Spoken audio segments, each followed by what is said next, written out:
ओला dock YouTube channel को subscribe करें और बेल आइकॉन को दबाना मत भूलें। अस्सलाम वालेकुम। आज हम बात करने जा रहे हैं पेनफुल पीरियड्स, यानी कि माहवारी के दौरान शदीद दर्द का होना। इसको हम जो मेडिकल टर्म है उसमें इसको डिस्मेनोरिया कहते हैं। आमतौर पे ख़वातीन इस कंडीशन के साथ हमारे पास बहुत आती हैं। जो एज ग्रुप है जो ज़्यादा इफ़ेक्ट होता है वो आमतौर पे होता है बच्चियाँ जो कि 20 साल से नीचे हों, या वो बच्चियाँ जिनको बलूग़त अर्ली हो गई हो, यानी कि 11 साल से पहले बलूग़त हो गई हो, या वो औरतें जिनके अभी बच्चे नहीं हुए, यानी कि अभी वो प्रेग्नेंट नहीं हुई, या फिर वो औरतें जिनको बहुत ही ज़्यादा हैवी पीरियड्स होते हैं। पाकिस्तान के टॉप डॉक्टर्स के साथ अपॉइंटमेंट बुक करें, वो भी पेशेंट फीडबैक देखते हुए। लाखों लोगों की तरह पाकिस्तान के सबसे बड़े डॉक्टर नेटवर्क का फायदा उठाएं और आज ही ओला डॉक ऐप डाउनलोड करें। ओला डॉक, डॉक्टर का अपॉइंटमेंट आसानी से। अच्छा, जब हम बात करते हैं डिस्मेनोरिया की, यानी कि पेनफुल पीरियड्स की, तो इसको हम टू टाइप्स में डिवाइड करते हैं, यानी कि दो तरह का होता है। एक होता है प्राइमरी डिस्मेनोरिया, यानी कि वो डिस्मेनोरिया या पेन ड्यूरिंग द पीरियड्स जिसका कोई कॉज ना हो। और दूसरा होता है सेकेंडरी डिस्मेनोरिया। इसका मतलब होता है कि शुरू में तो औरतों को डिस्मेनोरिया नहीं होता था, लेकिन later part of their life या लेटर पार्ट में उन्होंने डेवलप कर लिया पेन, और उसके मोस्टली कुछ कॉजेज़ होते हैं, जैसे कि फाइब्रॉइड्स डेवलप हो गए हैं जो कि डिस्मेनोरिया कर सकते हैं, या फिर एंडोमेट्रियोसिस हो गई है, यानी कि जो रहम की लाइनिंग है उसका रहम के बाहर मौजूद होना, या फिर बाज़ दफ़ा जो पीरियड्स वाले सेल्स हैं वो यूट्रस के मसल के अंदर जाके ग्रो करना शुरू करते हैं, जिसको कहते हैं एडिनोमायोसिस, उसका हो जाना। तो उसकी वजह से ये सेकेंडरी डिस्मेनोरिया हो जाता है, यानी कि शुरू में तो आपको कोई पेन नहीं होता था पीरियड्स के दौरान, या बहुत ही हल्का या माइनर किस्म का पेन होता था पीरियड्स के दौरान, लेकिन जैसे जैसे आपकी एज बढ़ती गई आपका वो पेन ज़्यादा होना शुरू हो गया। तो प्राइमरी डिस्मेनोरिया के बारे में पहले बात करते हैं, यानी कि वो डिस्मेनोरिया जो कि औरतों को शुरू से ही मौजूद था। पेन डिस्मेनोरिया आमतौर पे कई फॉर्म में हो सकता है। कुछ लोगों को तो माइनर क्रैम्प्स होते हैं पीरियड्स के दौरान, जो कि बर्दाश्त के काबिल होते हैं, तो that's very natural and that's वो बहुत ही नॉर्मल सी बात है होना। लेकिन अगर ये पेन इस हद तक बढ़ जाए, pain, cramps, nausea, vomiting, diarrhoea, backache इस हद तक बढ़ जाए कि आपको बच्ची को स्कूल जाने से छुट्टी करना पड़े, या वो अगर आप काम करती हैं तो आपको काम से छुट्टी करना पड़े, या आपको सारा टाइम बेड में गुजारना पड़े, तो फिर ये एक तरह से कंडीशन ऐसी बन जाता है कि इसका इलाज होना ज़रूरी होता है। ठीक है, तो जैसे कि मैंने कहा कि आम तौर पे औरतों को थोड़ा बहुत दर्द तो होता ही है, and that is very normal. ठीक है, लेकिन अगर ये इतना बढ़ जाए कि ये आपकी फ़िज़िकल एक्टिविटी को हिंडर कर रहा हो, या आप जो काम करती हैं वो आप ना कर पाएँ, आपकी जो डेली एक्टिविटीज़ हैं, यानी कि जैसे आप घर में रहती हैं, घर का काम करती हैं, आप वो ना कर पाएँ और आपका सारा टाइम बिस्तर में गुजारना पड़े, तो फिर इसका इलाज ज़रूरी बनता है। अच्छा, अब इसके भी बहुत सी कॉजेज़ होते हैं। अगर आप ये कहें कि इसका असल कॉज क्या है कि जिस वजह से डिस्मेनोरिया होता है और ये क्यों होता है, तो अब तक कोई भी ये नहीं बता सका कि डिस्मेनोरिया का असल कॉज क्या है। लेकिन हमें ये पता है कि इसके पीछे कुछ प्रोस्टाग्लैंडिन्स इन्वॉल्व होते हैं।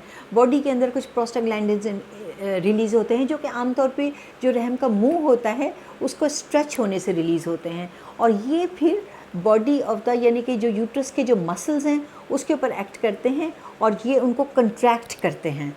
तो जब ये उनको कंट्रैक्ट करते हैं तो सीवियर पेन होता है, जो कि डिस्मेनोरिया कहलाता है। कुछ लोगों को ये सिर्फ क्रैम्प्स की फॉर्म में होता है, कुछ लोगों को इतना शदीद होता है कि ये पीछे बैक में भी चला जाता है और टांगों में, इनर साइड ऑफ थाइज़ में भी चला जाता है, اور اتنا شدید ہوتا ہے کہ وہ بستر سے نہیں اٹھ پاتے اور ان کو لگاتار دوائیاں استعمال کرنا پڑتی ہیں۔ اچھا، اب اس کے جیسے میں نے آپ کو کہا تھا کہ اس کے رسک فیکٹرز کیا کیا ہیں۔ وہ بچیاں جن میں بلوغت 11 سال سے پہلے ہو جائے، وہ لوگ جن کو بہت زیادہ ہیوی بلیڈنگ ہوتی ہو، کیونکہ جب ہیوی بلیڈنگ رحم کے منہ سے گزرتی ہے تو وہ اس کو اسٹریچ کرتی ہے، جب وہ اسٹریچ کرتی ہے تو پروسٹاگلینڈنز انکریز ہوتے ہیں اور وہ رحم کے اوپر ایکٹ کرتے ہیں اور بہت پین کاز کرتے ہیں۔ وہ عورتیں جن کو ابھی بچہ پیدا نہیں ہوا یا جو ابھی اس سٹیج سے، بچے کی پیدائش کے سٹیج سے نہیں گزری ہیں۔ اس کے علاوہ وہ لوگ جو اسموکنگ کرتے ہیں ان میں بھی یہ زیادہ ہوتا ہے۔ وہ لوگ جن کا سیڈنٹری لائف سٹائل ہے، یعنی کہ جو ایکسرسائز وغیرہ نہیں کرتے ہیں، ان میں بھی ڈسمنوریا زیادہ پایا گیا۔ حیرت انگیز طور پر وہ عورتیں جو بہت زیادہ ایکسرسائز کرتی ہیں یا جو ایتھلیٹس ہیں، ان میں عام طور پہ ڈسمنوریا کا بہت ہی کم ریشیو پایا گیا ہے۔ اچھا، اب آپ کہیں گے کہ وہ کون کون سے فوڈز ہیں کہ جن کو اوائڈ کرنا چاہیے کہ آپ کو ڈسمنوریا نہ ہو۔ عام طور پہ ہم ایڈوائز کرتے ہیں کہ وہ فوڈ جن کے اندر کیفین شامل ہے ان کو آپ اوائڈ کریں، وہ فوڈ جن کے اندر الکوہل شامل ہے وہ اوائڈ کریں، اسموکنگ اوائڈ کریں۔ اس کے علاوہ آپ جب بہت ڈیپ فرائیڈ فیٹی فوڈز ہیں ان کو اوائڈ کریں۔ ہاں، ایک بہت ہی جو سمپل سی چیز ہے وہ ہے پوسچر۔ اگر آپ بیڈ میں لیٹ جائیں اور اپنے ٹانگوں کو اوپر کی طرف فلیکس کر لیں تو اس سے بھی آپ کے پین کو آرام ملے گا۔ اس کے علاوہ اگر آپ اپنی ٹانگیں اوپر کی طرف لفٹ کر لیں اس سے بھی ڈسمنوریا کو بہت آرام ملتا ہے۔ اس کے علاوہ اگر آپ کو بہت ہی ڈسمنوریا ہوتا ہے تو اس کے لیے پھر آپ ہیٹنگ پیڈز یوز کر سکتی ہیں۔ میں ایڈوائز کروں گی کہ آپ جو فلوئڈز ہیں بہت زیادہ لیں، ہائی اماؤنٹ آف فلوئڈز، اور اگر وارم فلوئڈز اگر آپ لیتی ہیں تو آپ کے لیے بہت اچھا ہے۔ اگر آپ کو زیادہ چائے پینے کی عادت ہے تو میں ایڈوائز کروں گی کہ جو عام ٹی ہے اس کو چھوڑ دیں اور آپ وہ چائے استعمال کریں جس میں کیمومائل ہے یا گرین ٹی ہے یا سیڈز یا اپنے سونف کے ساتھ چائے کا قہوہ بنا لیں یا پھر جنجر کے ساتھ بنا لیں، وہ آپ کا ڈسمنوریا ٹھیک کرنے میں بہت مدد کرے گی۔ پھر آپ کچھ ہاٹ واٹر باٹلز یوز کر سکتے ہیں، ان کا آپ اپنے ایبڈومن پہ، لوور پارٹ آف دا ایبڈومن پہ یوز کر سکتے ہیں، اپنی بیک پہ یوز کر سکتے ہیں، وہ بھی آپ کو سیک دیں گی اور اس سے بھی آپ کو ہیلپ ملے گی۔ گرم پانی میں باتھ لینا یا گرم پانی میں بیٹھ جانا تھوڑا سا، تو وہ اس سے بھی آپ کے جسم کو بہت سکون ملے گا۔ پھر اس کے علاوہ کیا چیزیں ایسی ہیں جو کہ ہم استعمال کر سکتے ہیں بغیر ڈاکٹر کے سے مشورہ کیے کہ جن سے آپ کو سکون ملے؟ ان میں سے کچھ چیزیں تو ایسی جیسے کہ بروفن ٹیبلٹ ہے یا آئبوبروفن ہے، یہ آپ استعمال کر سکتی ہیں پرووائڈیڈ کہ آپ کو کوئی اسٹمک کینسر کا پرابلم نہیں ہے۔ آپ ہمیشہ یہ دوائی جو ہے کھانے کے بعد استعمال کریں، اور وہ لوگ جن کو اسٹمک کے پین کا پرابلم ہے ان کو بروفن بالکل بھی نہیں کھانی چاہیے اور ہمیشہ یہ دوائیاں اپنے ڈاکٹر کے مشورے سے استعمال کریں۔ اس کے علاوہ کچھ ڈاکٹرز آپ کو ممکن ہے کہ کچھ ہارمونل پلز کے اوپر سٹارٹ کر دیں، کیونکہ پلز جو ہیں وہ بھی، ہارمونز جو ہیں وہ بھی ڈسمنوریا کو کم کرنے میں مدد دیتے ہیں۔ بعض دفعہ کچھ لوگ یہ ایڈوائز کرتے ہیں کہ آپ جو ہارمون کنٹیننگ ڈیوائسز ہیں وہ اندر رکھوا لیں، اس سے بھی آپ کے پیریڈز جو ہیں کم پینفل ہو جائیں گے۔ ابھی اولا ڈاک ایپ ڈاؤن لوڈ کریں اور اپنے اولا ڈاک والیٹ میں 200 روپے کا کریڈٹ حاصل کریں۔ جیسے میں بتا رہی تھی آپ کو کہ کیا کیا دوائیاں استعمال ہو سکتی ہیں، زیادہ تر سمپل انالجیزکس ہی ہم استعمال کرتے ہیں، پونسٹن ہے، اپنا بروفن ہے، یہ چیزیں ہم عام طور پہ استعمال کرتے ہیں۔ اگر آپ کو بلیڈنگ بہت زیادہ ہوتی ہے، اس کو بلیڈنگ کو کم کرنے کے لیے ہم آپ کو میڈیسنس دے سکتے ہیں، جیسے کہ کچھ لوگ دیتے ہیں ایسی دوائیاں جن سے کہ جو کہ ہارمونز ہوتی ہیں، کنٹراسیپٹیو پلز ہیں، ان سے بھی بلیڈنگ کم ہو جاتی ہے۔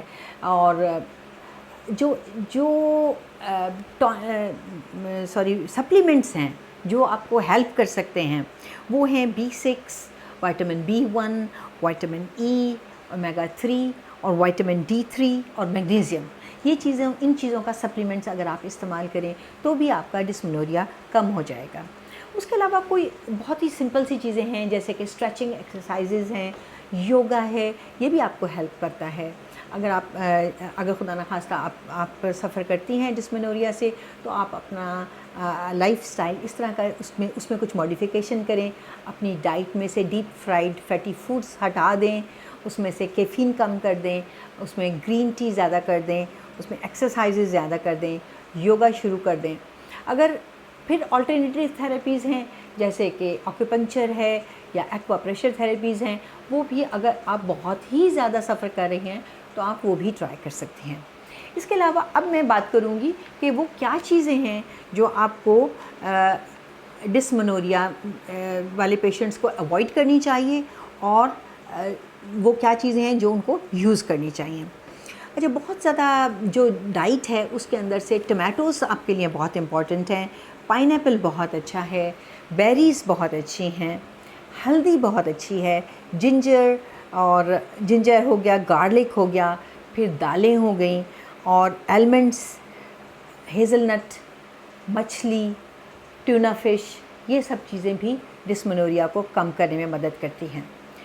वो चीज़ें जो आपको डिस्मेनोरिया के दौरान नहीं इस्तेमाल करनी चाहिए या उनका इस्तेमाल कम कर देना चाहिए, वो है सॉल्ट का इस्तेमाल कम कर दें। अल्कोहल अगर आप लेते हैं खुदा न खास्ता, तो अल्कोहल को ये जुमला काट दें, खुदा न खास्ता वाला जुमला काट दें। अल्कोहल अगर आप इस्तेमाल करती हैं तो वो कम कर दें, कैफ़ीन को कम कर दें, और अपना शुगर भी बहुत ही इम्पॉर्टेंट चीज़ है, इसको अपनी डाइट से कम करें। आम तौर पे जिस दौरान डिस्मेनोरिया होता है तो शुगर की बहुत क्रेविंग हो रही होती है, आपको चाहिए कि आप शुगर कम कर दें उस वक्त, क्योंकि शुगर का ज़्यादा इस्तेमाल भी बहुत ज़्यादा डिस्मेनोरिया कर सकता है। फ्राइड फूड्स को बिल्कुल कट डाउन कर दें। अगर आप को चाय पीने की बहुत आदत है या आपको कॉफ़ी पीने की बहुत ज़्यादा आदत है, तो आप डीकैफिनेटेड कॉफ़ी जो है वो इस्तेमाल करना शुरू कर दें। उसके अलावा चाय को आप अपने कैमोमाइल टी, जिंजर टी या हर्बल टी के साथ रिप्लेस कर लें, तो वो भी आपको बहुत मदद करेगी इंशाअल्लाह। बस यही है। हाँ हाँ, मैं उम्मीद करती हूँ कि आपको इससे फ़ायदा होगा। और लेकिन इसके साथ साथ मैं एक चीज़ एडवाइस करना पसंद करूँगी कि ये बहुत इम्पॉर्टेंट है कि अगर आप बहुत ज़्यादा डिस्मेनोरिया से सफ़र कर रहे हैं या पीरियड्स के दौरान बहुत ज़्यादा पेन है, तो वो अपने डॉक्टर को ज़रूर विज़िट कर लीजिए। वो आपका एक पेल्विक अल्ट्रासाउंड करके कोई ऐसे कॉजेज़ जो कि ऑब्स्ट्रक्शन कर रहे हों या वो कॉजेज़ जो कि सेकेंडरी डिस्मेनोरिया के कॉजेज़ होते हैं, उनको एक्सक्लूड कर देंगे। उसके अलावा होपफुली अगर आप अपना लाइफस्टाइल चेंज करेंगी तो इंशाअल्लाह आपको ज़रूर फ़ायदा होगा। Thank you. अब पाकिस्तान के हज़ारों डॉक्टर से वीडियो कंसल्टेशन के जरिए इलाज करवाएं, तो अभी ओला डॉक ऐप डाउनलोड करें और घर बैठे अपनी सेहत का ख्याल रखें। ओला डॉक, मुश्किल वक्त में आपके साथ।